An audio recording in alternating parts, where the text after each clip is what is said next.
ETV ప్రేక్షకులకి నమస్కారం. శుభమస్తు కార్యక్రమానికి స్వాగతం. ఈనాటి శుభమస్తు కార్యక్రమంలోని గ్రహఫల మనసంలో గ్రహాల యొక్క స్థితిగతులు, వాటి యొక్క శుభాశుభ ఫలితాల గురించి పరిశీలిద్దాం.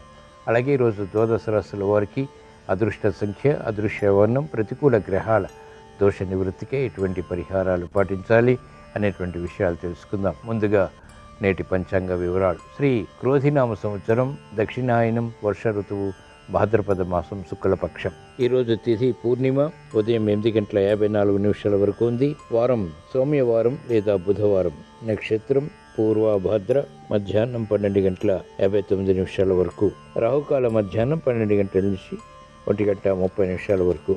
ఇప్పుడు గ్రహాల స్థితిగతులు పరిశీలిద్దాం. బృహస్పతి సంచారం వృషభ క్షేత్రంలో, కుజ సంచారం మిథున క్షేత్రంలో, బుధ సంచారం సింహ క్షేత్రంలో, రవి శుక్ర కేతు సంచారం కన్యా క్షేత్రంలో, శుక్రుడికి నీచ స్థితి, చంద్ర సంచారం శని సంచారం కుంభక్షేత్రంలో, రాహు సంచారం మీన క్షేత్రంలో. ఇది ఈరోజు గ్రహాల యొక్క స్థితిగతులు. వీటి ఆధారంగా ద్వాదశ రాశుల వారికి ఏర్పడేటువంటి శుభాశుభ ఫలితాలు సూచనప్రాయంగా గోచారపరంగా తెలుసుకుందాం. ముందుగా మేషరాశి.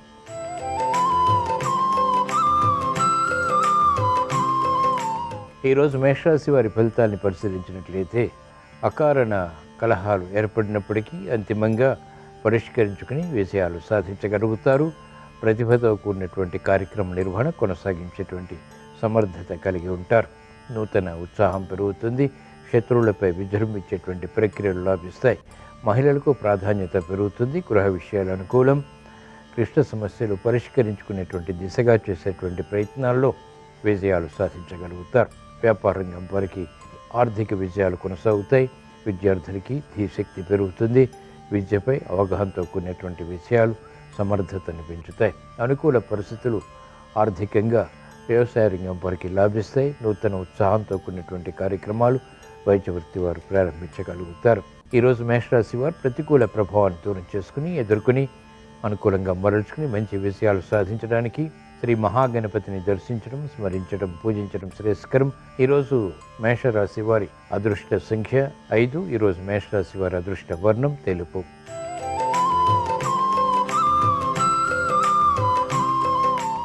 ఈరోజు వృషభ రాశి వారి ఫలితాన్ని పరిశీలించినట్లయితే నూతన కార్యక్రమాలకు శ్రీకారం చుట్టగలుగుతారు. మానసిక క్లేశాలు ఉన్నప్పటికీ చేపట్టినటువంటి కార్యకలాపాలపై శ్రద్ధని కలిగి ఉంటారు. అనుచిత పరిస్థితులు ఆర్థికంగా దూరం చేసుకునేటువంటి ప్రయత్నాలు ఊరట కలిగిస్తాయి. మెరుగైనటువంటి అవకాశాలు వృత్తి, వ్యాపార, ఉద్యోగ సంబంధిత కార్యకలాపాల్లో గట్టి ప్రయత్నాల ద్వారా సుసాధ్యపడతాయి. మహిళలకు ప్రాధాన్యత పెరుగుతుంది. చేపట్టినటువంటి కార్యకలాపాల్లో ఒడిదుడుకులు ఉన్నప్పటికీ ఎదుర్కొని అంతిమ విజయాలు సాధించగలుగుతారు. సినీ రంగం వారికి ఆర్థిక విషయాల్లో అనుకూలత ప్రారంభమవుతుంది. అనుకూల పరిస్థితులు వ్యాపార రంగం వారికి కొనసాగుతాయి. మంచి అవకాశాలు విద్యార్థులు కూడా సద్వినియోగపరచుకోగలుగుతారు. వ్యవసాయ రంగం వారికి సామాన్యం. ఈరోజు వృషభ రాశి వారు ప్రతికూల ప్రభావాన్ని దూరం చేసుకుని ఎదుర్కొని అనుకూలంగా మరల్చుకుని మంచి విజయాలు ఇంకా సాధించడానికి శ్రీ లక్ష్మీ నరసింహస్వామిని దర్శించడం, స్మరించడం, పూజించడం శ్రేయస్కరం. ఈరోజు వృషభ రాశి వారి అదృష్ట సంఖ్య 2. ఈరోజు వృషభ రాశి వారి అదృష్ట వర్ణం ఎరుపు.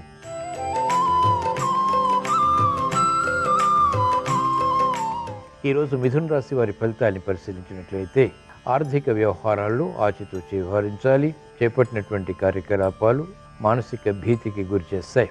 గతంలో ఉన్నటువంటి ధైర్య సాహసాలు తగ్గుతాయి. చేపట్టినటువంటి కార్యకలాపాలపై ఆశించినటువంటి ప్రయోజనాలు ఆలస్యంగా పొందగలుగుతారు. ప్రతిభతో కూడినటువంటి నిర్ణయాలు మహిళలు తీసుకోగలుగుతారు. విద్యార్థులకి శుభ పరిణామాలు చోటు చేసుకుంటాయి. కార్యక్రమ నిర్వహణలో నైపుణ్యం రాజకీయ రంగం వారికి తగ్గుతుంది. క్రీడా రంగం వారికి ప్రత్యర్థులు బలపడతారు. వ్యవసాయ రంగం వారికి ప్రోత్సాహకర పరిస్థితులు గట్టి శ్రమతో కూడినటువంటి కార్యక్రమాల ద్వారా మాత్రమే లభిస్తాయి. ఈరోజు మిథున రాశి వారు ప్రతికూల ప్రభావాన్ని దూరం చేసుకుని ఎదుర్కొని అనుకూలంగా మరల్చుకుని మంచి విజయాలు ఇంకా సాధించడానికి శ్రీ మహాగణపతిని దర్శించడం, స్మరించడం, పూజించడం శ్రేయస్కరం. ఈరోజు మిథున రాశి వారి అదృష్ట సంఖ్య 6. ఈరోజు మిథున రాశి వారి అదృష్ట వర్ణం ఆకుపచ్చ.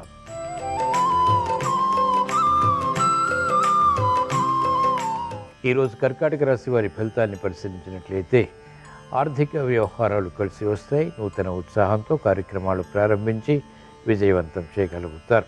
గతంలో చేసినటువంటి పొరపాట్ల ద్వారా ఏర్పడినటువంటి ప్రతికూలత సమస్యలు నియంత్రించగలుగుతారు. లాభదాయకమైనటువంటి కార్యకలాపాలు వ్యాపార రంగం వారికి లాభిస్తాయి. మహిళలకు నూతన ఉత్సాహం ఊరటని కలిగిస్తుంది.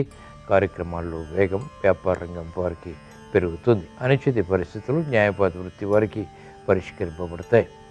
వ్యవసాయ రంగం వారికి ప్రోత్సాహం, ఆశించినటువంటి ప్రయోజనాలు విద్యార్థులు కూడా పొందగలుగుతారు. ఈరోజు కర్కాటక రాశి వారు ప్రతికూల ప్రభావాన్ని దూరం చేసుకుని లేదా ఎదుర్కొనే అనుకూలంగా మరల్చుకుని మంచి విషయాలు ఇంకా సాధించడానికి శ్రీ మహావిష్ణువుని దర్శించడం, స్మరించడం, పూజించడం శ్రేయస్కరం. ఈరోజు కర్కాటక రాశి వారి అదృష్ట సంఖ్య 2. ఈరోజు కర్కాటక రాశి వారి అదృష్ట వర్ణం పసుపు.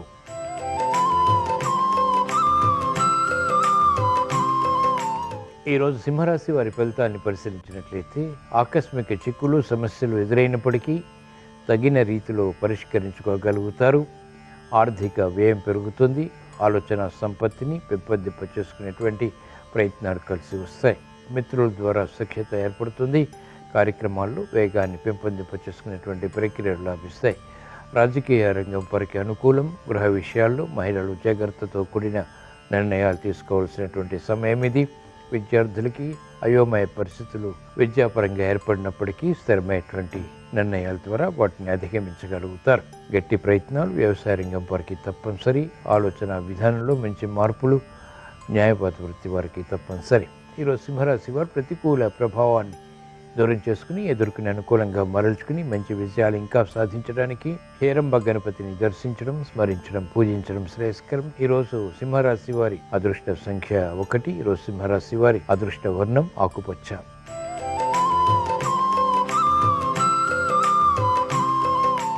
ఈరోజు కన్యారాశి వారి ఫలితాన్ని పరిశీలించినట్లయితే ఆర్థిక వ్యవహారాల్లో ఎదుగుదల గోచరిస్తుంది. కార్యక్రమాల్లో వేగం పెరుగుతుంది. మహిళలకు అత్యంత ఉత్సాహకర పరిస్థితులు గృహపరంగా లభిస్తాయి. సమర్థతతో కూడినటువంటి నిర్ణయాలు తీసుకోగలుగుతారు. తీసుకున్నటువంటి నిర్ణయాలు లాభిస్తాయి. కార్యక్రమాల్లో వేగం వైద్య వృత్తి వారికి పెరుగుతుంది. ఆదాయం న్యాయవాద వృత్తి వారికి పెరుగుతుంది. క్లిష్ట సమస్యలు వ్యవసాయ రంగం వారు అధిగమించగలుగుతారు. పునః ప్రయత్నాల ద్వారా విజయాలు సాధించగలుగుతారు.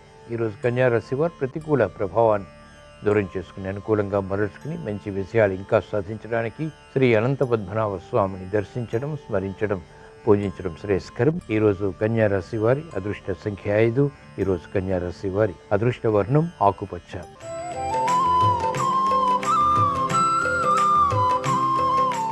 ఈరోజు తులారాశి వారి ఫలితాన్ని పరిశీలించినట్లయితే ఆర్థిక వ్యవహారాల్లో అలజడి ఉంటుంది. నూతన కార్యక్రమాల విషయంలో విఘ్నాల్ని చవిచూస్తారు. ప్రయత్నపూర్వకంగా కార్యక్రమాలు చేపట్టవలసినటువంటి ఆవశ్యకత ఉంటుంది. ప్రతి పని పదే చేయవలసినటువంటి ప్రక్రియలు కూడా కొనసాగుతాయి. నూతన కార్యక్రమాలు విద్యార్థులు చేపట్టగలుగుతారు. ఆలోచించే నిర్ణయాలు తీసుకుని కార్యసిద్ధికే చేసేటువంటి ప్రయత్నాలు మహిళలకు కలిసి వస్తాయి. అనుచిత పరిస్థితులు ఉన్నప్పటికీ రాజకీయ రంగం వారు నెగ్గుకు రాగలుగుతారు. ప్రతిభతో కూడినటువంటి కార్యకలాపాలు వైద్య వృత్తి వారికి మొదట ప్రతికూలత, తర్వాత అనుకూలతని కలిగిస్తాయి. వ్యవసాయ రంగం వారికి సామాన్యం, న్యాయవాద వృత్తి వారికి విరోధాలు ప్రబలమవుతాయి. ఈరోజు తులారాశి వారు ప్రతికూల ప్రభావాన్ని దూరం చేసుకుని ఎదుర్కొనే అనుకూలంగా మరల్చుకుని మంచి విజయాలు ఇంకా సాధించడానికి ఈశ్వర ఆరాధన, ఈశ్వర స్మరణ, ఈశ్వరాభిషేకం వంటి ప్రక్రియలు ఉపకరిస్తాయి. ఈరోజు తులారాశి వారి అదృష్ట సంఖ్య 2. ఈరోజు తులారాశి వారి అదృష్ట వర్ణం ఎరుపు.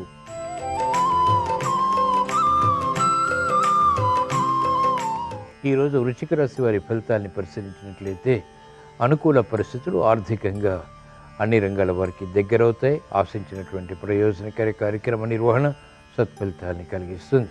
మంచి అవకాశాలు ఆకస్మికంగా మహిళలు అందుకోగలుగుతారు. ప్రతిభతో కూడినటువంటి కార్యాచరణ విద్యార్థులకి లాభిస్తుంది. సాఫ్ట్వేర్ రంగం వారికి అత్యంత అనుకూలం. చేపట్టినటువంటి కార్యకలాపాలు రాజకీయ రంగం వారికి లాభిస్తాయి. వైద్య వృత్తి వారికి పరిశోధనలు ఫలిస్తాయి. న్యాయవాద వృత్తి వారికి ఆదాయం పెరుగుతుంది. చేపట్టినటువంటి కార్యకలాపాలు మహిళలకు అనుకూలంగా మారతాయి. ఈరోజు వృశ్చిక రాశి వారు ప్రతికూల ప్రభావాన్ని దూరం చేసుకుని ఎదుర్కొని అనుకూలంగా మరల్చుకుని మంచి విజయాలు ఇంకా సాధించడానికి శ్రీ లక్ష్మీ నరసింహస్వామిని దర్శించడం, స్మరించడం, పూజించడం శ్రేయస్కరం. తద్వారా వేగవంతమైనటువంటి విజయాలు ప్రాప్తిస్తే అష్టమ కుజుల ద్వారా ఏర్పడేటువంటి ప్రమాదాలు నియంత్రించగలుగుతారు. ఈరోజు వృశ్చిక రాశి వారి అదృష్ట సంఖ్య 9. ఈరోజు వృశ్చిక రాశి వారి అదృష్ట వర్ణం పసుపు.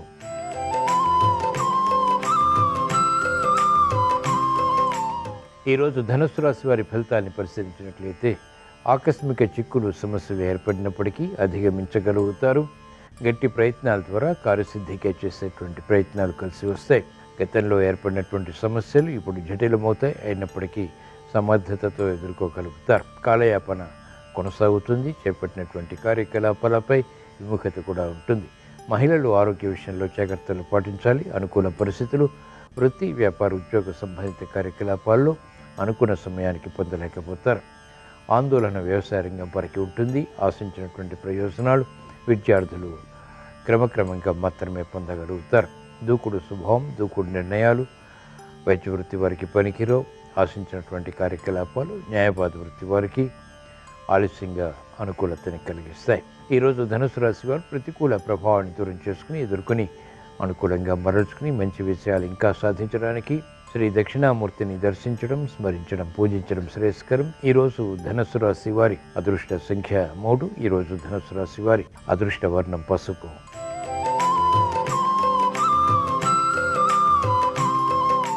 ఈరోజు మకర రాశి వారి ఫలితాన్ని పరిశీలించినట్లయితే ఆర్థిక వ్యవహారాలు కలిసి వస్తాయి. శ్రమ ఉన్నప్పటికీ చేపట్టినటువంటి కార్యకలాపాలు అంతిమంగా విజయాల్ని కలిగిస్తాయి. పిల్లల విషయంలో ఆందోళన తగ్గుతుంది.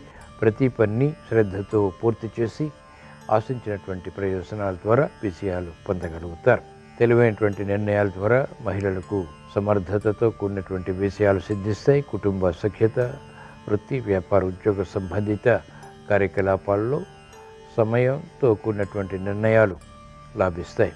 వేగవంతమైనటువంటి కార్యకలాపాలు విద్యార్థులు చేపట్టగలుగుతారు. ఉత్సాహం పెరుగుతుంది. అనుకూల పరిస్థితులు వైద్య వృత్తి వారికి రాణిస్తాయి. సందర్భోచిత నిర్ణయాలు న్యాయవాద వృత్తి వారు తీసుకోగలుగుతారు.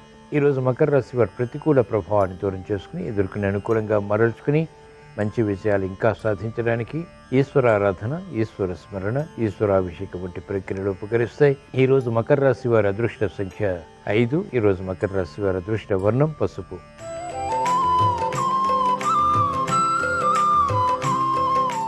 ఈరోజు కుంభరాశి వారి ఫలితాన్ని పరిశీలించినట్టయితే గట్టి కృషి అన్ని విషయాల్లో అన్ని రంగాల వారికి తప్పనిసరి. శ్రద్ధతో కూడినటువంటి కార్యాచరణ ద్వారా మాత్రమే ఆశించినటువంటి ప్రయోజనాలు ఆలస్యంగానైనా పొందగలుగుతారు. చేపట్టినటువంటి కార్యకలాపాలపై ఏకాగ్రత తప్పనిసరి. ఇతరుల ద్వారా ఏర్పడినటువంటి పొరపాట్లకు బాధ్యత వహించాల్సి వస్తుంది. శ్రమకి గురయ్యేటువంటి సంఘటనలు లేకపోలేదు. మహిళలు ఆరోగ్య విషయంలో, ఆర్థిక విషయాల్లో ఆచితూచి వ్యవహరించాలి. తొందరపాటు స్వభావం, తొందరపాటు నిర్ణయాలు సమస్యలకు దారితీస్తాయి. న్యాయవాద వృత్తి వారికి వృత్తిపరమైనటువంటి వ్యవహారాల్లో సమస్యలు వెలుగులోకి వస్తాయి. కార్యకలాపాల విషయంలో వైద్య వృత్తి వారు త్వరితగతిన నిర్ణయాలు తీసుకోలేకపోతారు. అనుకూల పరిస్థితులు వ్యాపార రంగం వారికి తగ్గుతాయి. ఆర్థిక విషయాలు వేధిస్తాయి. వ్యవసాయ రంగం వారికి శ్రమ అధికమవుతుంది. ఆర్థిక విషయాల్లో అలజడి ఉంటుంది. ఈరోజు కుంభరాశి వారు ప్రతికూల ప్రభావాన్ని దూరం చేసుకుని ఎదుర్కొని అనుకూలంగా మరల్చుకుని మంచి విజయాలు ఇంకా సాధించడానికి శ్రీ మహావిష్ణువుని దర్శించడం, స్మరించడం, పూజించడం శ్రేయస్కరం. ఈరోజు కుంభరాశి వారి అదృష్ట సంఖ్య 5. ఈరోజు కుంభరాశి వారి అదృష్ట వర్ణం ఆకుపచ్చ.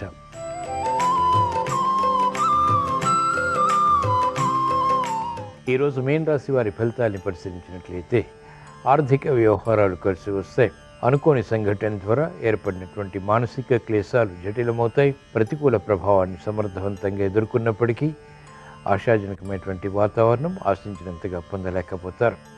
విదేశీ ప్రయాణాలు ఉపకరిస్తాయి. చేపట్టినటువంటి కార్యకలాపాలపై ప్రోత్సాహాన్ని గట్టి ప్రయత్నాల ద్వారా మాత్రమే పొందగలుగుతారు.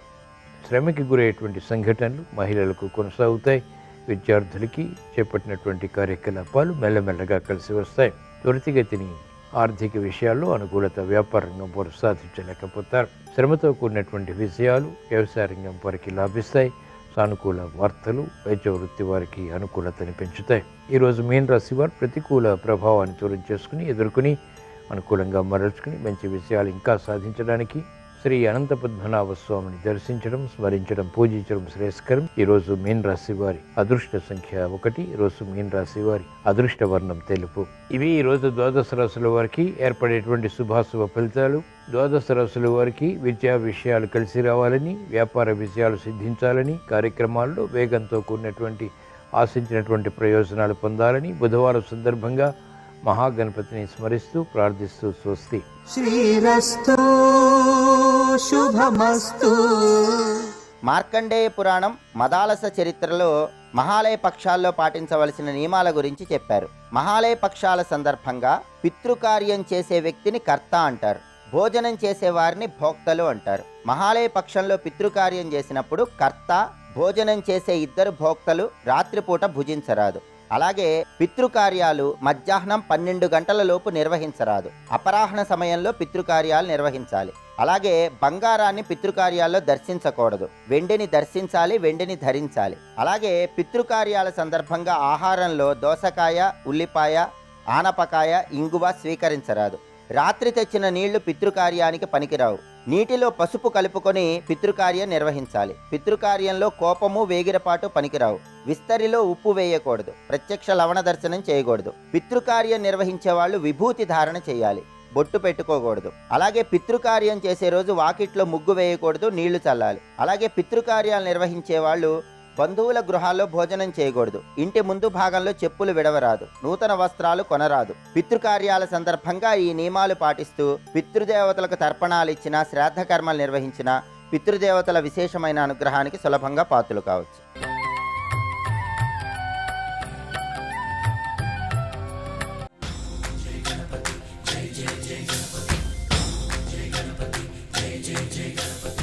ఇప్పుడు నేను ఏదో చేస్తే తప్ప ఈ ఆపదలోంచి బయటికి రానని సింహం ఎక్కడికి వెళ్ళిందో వెతుక్కుంటూ సింహపు అడుగుజాడలు పట్టుకుని కృష్ణుడు వెళ్ళాడు. కొంత దూరం వెళ్ళిన తర్వాత సింహం యొక్క కళేబరం కనబడింది. సింహం చచ్చిపోయింది. మరి సింహాన్ని ఎవరు చంపారని చూశాడు. భల్లూకం యొక్క అడుగుజాడలు కనబడ్డాయి. భల్లూకం అడుగుజాడలు పట్టుకుని వెళ్ళాడు. వెళ్ళేటప్పటికి ఒక పెద్ద గుహలోకి వెళ్ళింది. ఆ గుహలోకి వెళ్ళాడు. తన శరీరపు కాంతి ఆయనకి దీపంలా ఆధారమైంది.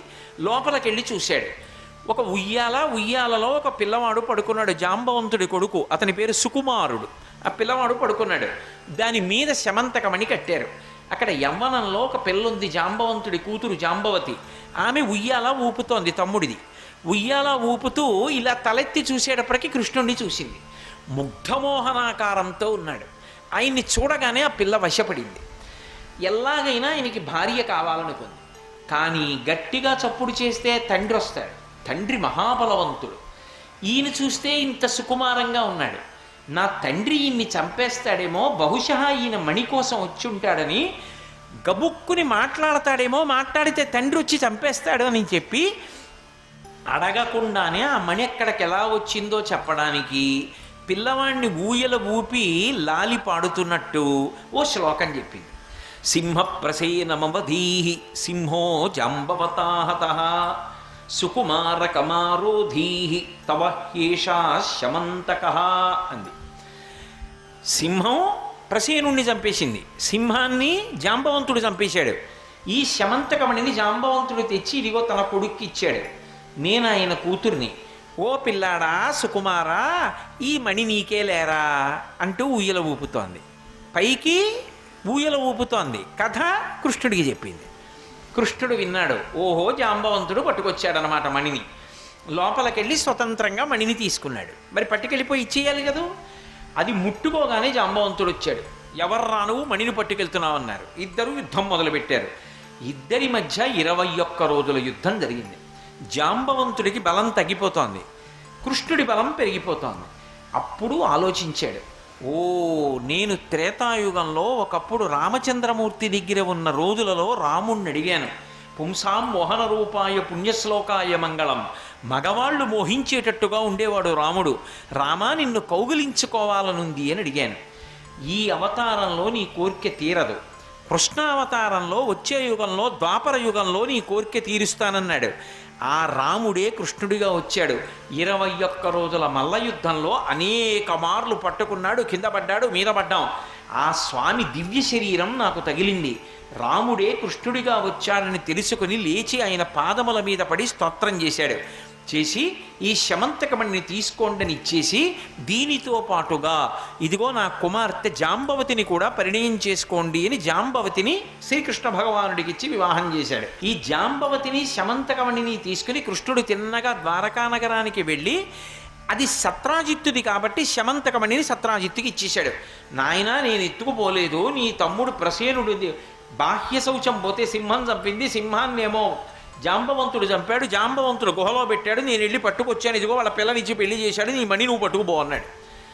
చాలా సిగ్గుపడిపోయాడు సత్రాజిత్తు. అయ్యయ్యయ్యయ్యో, ఈ మణి వచ్చినప్పటి నుంచి కృష్ణుడిని నిందలేశాను, నా తప్పైపోయింది కృష్ణ.